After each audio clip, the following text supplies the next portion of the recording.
ओम शांति। 28 जुलाई 2021 के ईश्वरीय महावाक्य। पहले सुनते हैं मुरली के मुख्य पॉइंट्स। बाबा ने कहा, पहले तुम आसुरी परिवार के थे, अब जीते जी ईश्वर ने तुमको एडॉप्ट किया है तो ईश्वरीय परिवार के बन गए। इसको ही शरणागति कहा जाता है। इस पुरानी दुनिया से तुम्हारा बेहद का वैराग्य होना चाहिए, क्योंकि यह अब खत्म होने वाली है। सारी दुनिया का सर्वस्व स्वाहा होने से पहले अपने को स्वाहा कर दो, इसका तुमको बहुत पुण्य मिलेगा। तुम बाप के पास आए हो पुरुषोत्तम बनने के लिए। अभी तुम सतयुगी पुरुषोत्तम बनने का पुरुषार्थ कर रहे हो। पुरुषोत्तम मास में व्रत रखते हैं तो तुमको भी एक व्रत जरूर रखना है। यहाँ खान पान की बात नहीं, बल्कि बाप को याद करने और पवित्र बनने का व्रत लेना है। इस समय सब जीवन बंद में है। बाबा ही आकर सबको जीवन मुक्त बनाते हैं। जब तुम्हारे सारे विकर्म विनाश हो जाएंगे, फिर कभी गर्भ जेल में नहीं जाएंगे। स्वर्ग में पाप आदि होता नहीं, इसलिए सब गर्भ महल में रहते हैं। लास्ट में बाबा ने कहा, मामेकम याद करो, तभी तुम पावन बनेंगे। इस एक महामंत्र से ही सबकी मनोकामनाएं 21 जन्म के लिए पूरी हो जाती हैं। वहाँ उच्च पद वालों को सुख भी बहुत रहेगा। सिर्फ कम पुरुषार्थ के कारण ही कम पद पाते हैं। अब सुनते हैं महावाक्यों को विस्तार से। मुरली का सार। मीठे बच्चे, यह पुरुषोत्तम बनने का संगम युग है। इसमें कोई भी पाप कर्म नहीं करना है। प्रश्न, संगम पर तुम बच्चे सबसे बड़ा पुण्य कौन सा करते हो? उत्तर, स्वयं को बाप के हवाले कर देना, अर्थात संपूर्ण स्वाहा हो जाना। यह है सबसे बड़ा पुण्य। अभी तुम ममत्व मिटाते हो, बाल बच्चे घर बार सबको भूलते हो। यही तुम्हारा व्रत है। आप मुए मर गई दुनिया। अभी तुम विकारी संबंधों से मुक्त होते हो। गीत, जले न क्यों परवाना। ओम शांति। यह सब भक्ति मार्ग में बाप की महिमा करते हैं। यह है परवानों की क्षमा के लिए महिमा। जबकि बाप आए हैं तो क्यों न जीते जी उनके बन जाएं। जीते जी कहा ही उनको जाता है जो एडॉप्ट करते हैं। पहले तुम आसुरी परिवार के थे, अब तुम ईश्वरीय परिवार के बने हो। जीते जी ईश्वर ने आकर तुमको एडॉप्ट किया है, जिसको फिर शरणागति कहा जाता है। गाते हैं ना, शरण पड़ी मैं तेरे। अब प्रभु की शरण तब पड़े जबकि वह आए, अपनी ताकत दिखाए, जलवा दिखाए। वही सर्वशक्तिमान है ना, बरोबर उनमें कशिश भी है ना। सब कुछ छुड़ा देते हैं। बरोबर जो बाप के बच्चे और बच्चियां बनते हैं, वह आसुरी संप्रदाय के संबंध से तंग हो जाते हैं। कहते हैं, बाबा कब यह संबंध छूटेंगे? यहाँ यह पुराना संबंध भुलाना पड़ता है। आत्मा जब देह से अलग हो जाती है तो बंधन खलास हो जाते हैं। इस समय तुम जानते हो सबके लिए मौत है, और यह जो बंधन है यह सब है विकारी। अब बच्चे निर्विकारी संबंध चाहते हैं। निर्विकारी संबंध में थे, फिर विकारी संबंध में पड़े, फिर हमारा निर्विकारी संबंध होगा। यह बातें और किसकी बुद्धि में नहीं होती। बच्चे जानते हैं हम आसुरी बंधन से मुक्त होने का पुरुषार्थ कर रहे हैं। एक बाप से योग रखा जाता है। उस तरफ है एक रावण, इस तरफ है एक राम। यह बातें दुनिया नहीं जानती। कहते भी हैं राम राज्य चाहिए, परंतु सारी दुनिया रावण राज्य में है। यह कोई समझते नहीं हैं। राम राज्य में तो पवित्रता, सुख, शांति थी। वह अब नहीं है, परंतु जो कहते हैं उसको महसूस नहीं करते हैं। गाया भी जाता है, यह आत्माएं सब सीताएं हैं।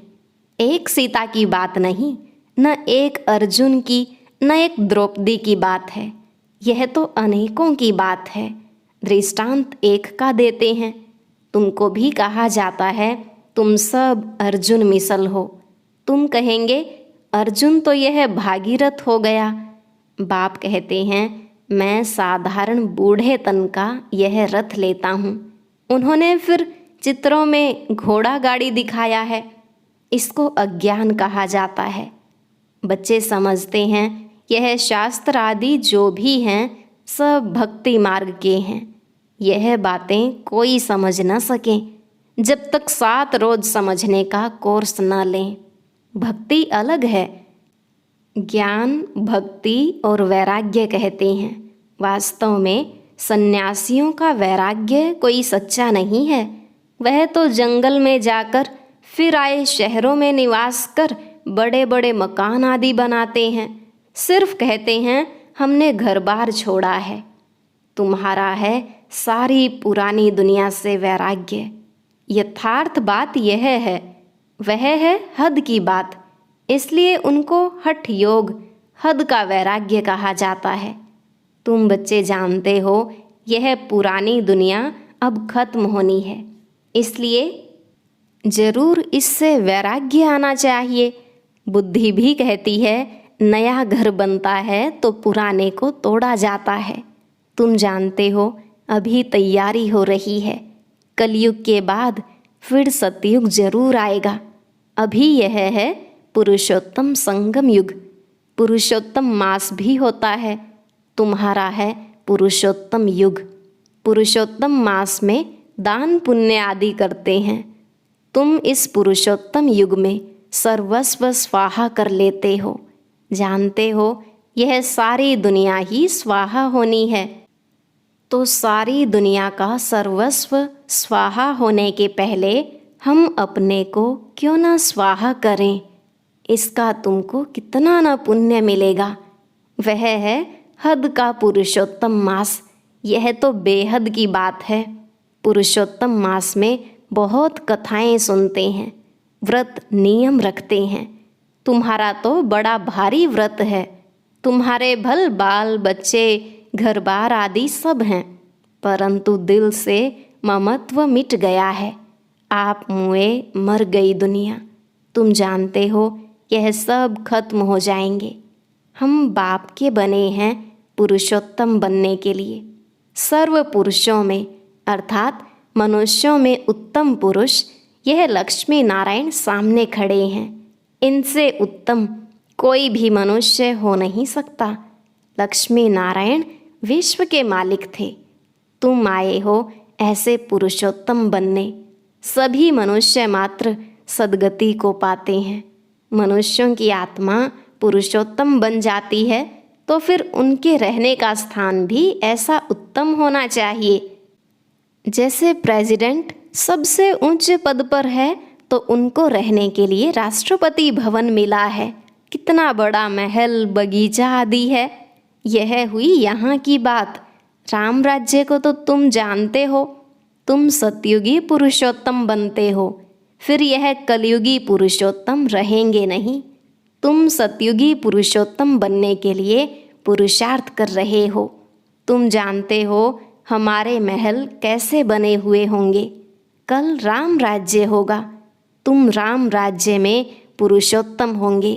तुम चैलेंज करते हो कि हम रावण राज्य को बदल राम राज्य स्थापन करेंगे।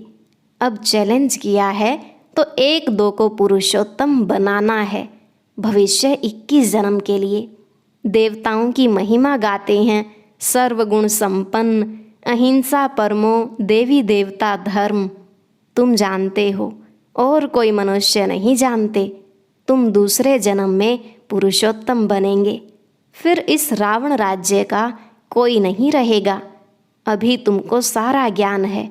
अब रावण राज्य ही खत्म होना है। आजकल तो समय का भी कोई भरोसा नहीं है। अकाले मृत्यु हो जाती है अथवा किसकी दुश्मनी हुई तो उड़ा देते हैं। तुमको तो कोई उड़ा न सके। तुम अविनाशी पुरुषोत्तम हो। यह है विनाशी, सो भी रावण राज्य में। इनको तुम्हारे दैवी राज्य का पता ही नहीं है। तुम जानते हो हम अपना दैवी स्वराज्य स्थापन कर रहे हैं श्रीमत पर। जिनकी पूजा होती है वह जरूर अच्छा कर्तव्य करके गए हैं। यह तुम जानते हो। देखो जगदम्बा की कितनी पूजा है। अब यह है ज्ञान ज्ञानेश्वरी। तुम जगत अम्बा की बच्चियां हो, ज्ञान ज्ञानेश्वरी और राज राजेश्वरी। दोनों में उत्तम कौन? ज्ञान ज्ञानेश्वरी के पास जाकर अनेक प्रकार की मनोकामनाएं सुनाते हैं, अनेक चीज़ें मांगते हैं। जगदम्बा के मंदिर और लक्ष्मी नारायण के मंदिर में बहुत फर्क है। जगदम्बा का मंदिर बहुत छोटा है। छोटी जगह में भीड़ मनुष्य पसंद करते हैं। श्रीनाथ के मंदिर में भी बहुत भीड़ होती है। कपड़े का सोंटा लगाते रहते हैं हटाने के लिए। कलकत्ते में काली का मंदिर कितना छोटा है। अंदर बहुत तेल और पानी रहता है। अंदर बड़ी खबरदारी से जाना पड़ता है। बहुत भीड़ रहती है। लक्ष्मी नारायण का मंदिर तो बहुत बड़ा होता है। जगदम्बा का छोटा क्यों? गरीब है ना, तो मंदिर भी गरीबी का है। वह साहूकार है तो मंदिर में कब मेला नहीं लगता है। जगदम्बा के मंदिर पर बहुत मेले लगते हैं। बाहर से बहुत लोग आते हैं। महालक्ष्मी का मंदिर भी है। यह भी तुम जानते हो। इसमें लक्ष्मी भी है तो नारायण भी है। उनसे सिर्फ धन मांगते हैं क्योंकि वह धनवान बनी है ना। यहाँ तो हैं अविनाशी ज्ञान रत्न। धन के लिए लक्ष्मी पास जाते हैं। बाकी अनेक आशाएं रख जगदम्बा के पास जाते हैं। तुम जगत अम्बा के बच्चे हो। सबकी मनोकामनाएं 21 जन्मों के लिए तुम पूरी करते हो।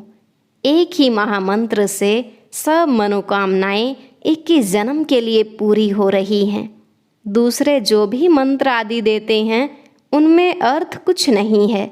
बाप समझाते हैं यह मंत्र भी तुमको क्यों देता हूँ, क्योंकि तुम पतित हो ना। मामेकम याद करेंगे तभी पावन बनेंगे। यह सिवाय बाप के आत्माओं को कोई कह न सके। इससे सिद्ध होता है यह सहज राजयोग एक ही बाप सिखलाते हैं। मंत्र भी वही देते हैं। 5000 वर्ष पहले भी मंत्र दिया था। यह स्मृति आई है। अभी तुम सम्मुख बैठे हो। क्राइस्ट होकर गया है, फिर उनका बाइबल पढ़ते रहते हैं। वह क्या करके गए? धर्म की स्थापना करके गए। तुम जानते हो शिव बाबा क्या करके गए, कृष्ण क्या करके गए। कृष्ण तो सतयुग का प्रिंस था, जो ही फिर नारायण बना, फिर पुनर्जन्म लेते आए हैं। शिव बाबा भी कुछ करके गए हैं, तब तो उनकी इतनी पूजा आदि होती है। अभी तुम जानते हो राजयोग सिखा कर गए हैं। भारत को स्वर्ग बनाकर गए हैं। जिस स्वर्ग का पहला नंबर मालिक खुद नहीं बने, वह तो श्री कृष्ण बना। जरूर कृष्ण की आत्मा को पढ़ाया। तुम समझ गए हो। कृष्ण की वंशावली तुम बैठे हो। राजा रानी को माता पिता अन्नदाता कहते हैं। राजस्थान में भी राजा को अन्नदाता कहा जाता है। राजाओं की कितनी मान्यता होती है। आगे सब शिकायतें राजा के पास आती थी। दरबार लगती थी। कोई भूल करते थे तो बहुत पछताते थे। आजकल तो जेल बर्ड्स बहुत हैं, घड़ी घड़ी जेल में जाते हैं। अभी तुम बच्चों को गर्भ जेल में नहीं जाना है, तुमको तो गर्भ महल में आना है। इसलिए बाप को याद करो तो विकर्म विनाश होंगे। फिर कब गर्भ जेल में नहीं जाएंगे। वहाँ पाप होता नहीं है, सब गर्भ महल में रहते हैं। सिर्फ कम पुरुषार्थ के कारण कम पद पाते हैं। ऊंचे पद वालों को सुख भी बहुत रहता है। यहाँ तो सिर्फ 5 वर्ष के लिए गवर्नर प्रेसिडेंट मुकर्रर करते हैं। तुम समझा सकते हो कि भारत ही दैवी राजस्थान बना। अभी तो न राजस्थान है और न राजा रानी है। आगे कोई गवर्नमेंट को पैसा देते थे तो महाराजा महारानी का टाइटल मिल जाता था। यहाँ तुम्हारी तो है पढ़ाई। राजा रानी कब पढ़ाई से नहीं बनते हैं। तुम्हारी एम ऑब्जेक्ट है। इस पढ़ाई से तुम विश्व का महाराजा महारानी बनते हो। राजा रानी भी नहीं। राजा रानी का टाइटल त्रेता से शुरू होता है। तुम अभी ज्ञान ज्ञानेश्वरी बनते हो, फिर राज राजेश्वरी बनेंगे। कौन बनाएंगे? ईश्वर। कैसे? राजयोग और ज्ञान से। राजाई के लिए बाप को याद करना है। बाप तुमको स्वर्ग का मालिक बनाते हैं। यह तो बहुत सहज है ना। हेवन स्थापन करने वाला है ही गॉड फादर। हेवन में तो हेवन की स्थापना नहीं करेंगे, जरूर उन्हों को संगम पर पद मिलता है। इसलिए इसको सुहावना कल्याणकारी संगम युग कहा जाता है। बाप कितना बच्चों का कल्याण करते हैं, जो स्वर्ग का मालिक बनाते हैं। कहते भी हैं परम पिता परमात्मा नई दुनिया रचते हैं, परंतु उसमें कौन राज्य करते हैं यह किसको पता नहीं। तुम समझते हो राम राज्य किसको कहा जाता है। उन्होंने तो राम राज्य को लाखों वर्ष दे दिए हैं, कलयुग को 40,000 वर्ष दे दिए हैं। बाप कहते हैं मैं आता ही हूँ संगम पर, आकर ब्रह्मा द्वारा विष्णुपुरी की स्थापना करता हूँ। सत्यनारायण की कथा भी यह है। सतयुग में तुम लक्ष्मी नारायण सर्वगुण संपन्न बनते हो, फिर कला कम होती जाती है। नया झाड़ तब कहा जाता है जबकि स्थापना होती है। नया मकान बनता है तो नया कहेंगे। तुम भी सतयुग में आएंगे तो नई राजधानी होगी, फिर कला कम होती जाती है। स्थापना यहाँ होती है। यह वंडरफुल बातें कोई की भी बुद्धि में नहीं है। तो बाप ने समझाया है कि सभी आत्माओं के लिए यह युग है पुरुषोत्तम बनने का। जीवन मुक्ति को पुरुषोत्तम कहा जाता है, जीवन बंद को पुरुषोत्तम नहीं कहेंगे। इस समय सब जीवन बंद में हैं। बाप आकर सबको जीवन मुक्त बनाते हैं। तुम आधा कल्प जीवन मुक्त होंगे, फिर जीवन बंद, यह तुम समझते हो। तुम्हारा व्रत नियम क्या है? बाबा ने आकर व्रत रखवाया है। खान पान की बात नहीं है, सब कुछ करो, सिर्फ एक तो बाप को याद करो और पवित्र बनो। पुरुषोत्तम मास में बहुत करके पवित्र भी रहते होंगे। वास्तव में इस पुरुषोत्तम युग का मान है तो तुमको कितनी खुशी, कितना नशा होना चाहिए। अब तुमसे कोई पाप कर्म नहीं होना चाहिए, क्योंकि तुम पुरुषोत्तम बन रहे हो। अच्छा, मीठे मीठे सिकिलधे बच्चों प्रति माता पिता बाप दादा का याद प्यार और गुड मॉर्निंग। रूहानी बाप की रूहानी बच्चों को नमस्ते। रूहानी बच्चों की रूहानी बाप दादा को नमस्ते नमस्ते, गुड मॉर्निंग। शुक्रिया बाबा, शुक्रिया। धारणा के लिए मुख्य सार। पहला पॉइंट, इस पुरुषोत्तम युग में जीवन मुक्त बनने के लिए पुण्य कर्म करने हैं। पवित्र जरूर रहना है। घर बार आदि सब होते दिल से ममत्व मिटा देना है। दूसरा, श्रीमत पर अपने तन मन धन से दैवी राज्य स्थापन करना है। पुरुषोत्तम बनाने की सेवा करनी है।